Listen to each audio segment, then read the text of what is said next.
Yeah, Marcella, it was a chaotic and loud afternoon down here at the port of entry. As just about an hour before Secretary Noem was expected to speak, protesters arrived. They started shouting and chanting. Take a listen.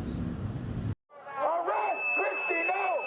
Arrest Kristi Noem! Arrest Kristi Noem was the rallying cry of about 100 people gathered outside the Otay Mesa port of entry.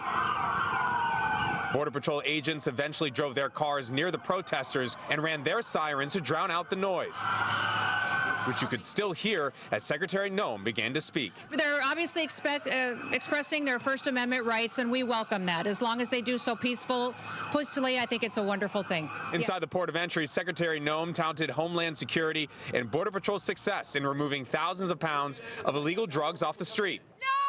Secretary Noem also said ICE and CBP officers are going through record numbers of attacks and death threats towards officers. But also right here in front of you, just in this bin in front of you, you see enough lethal doses of fentanyl that would kill 10 million Americans if it were to be allowed to come into our country, be trafficked, and poison our people. No peace! Protesters outside say ICE and the Department of Homeland Security are committing human rights violations. We want to make sure that the American public knows that the people that have made it possible for them to live the life that they have and the liberty that they have don't necessarily get to enjoy those same freedoms. We're here because the ICE is committing human rights abuses.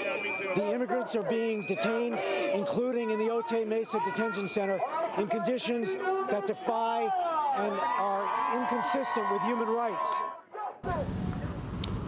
Yeah, it was a very busy and packed afternoon over there at the port of entry.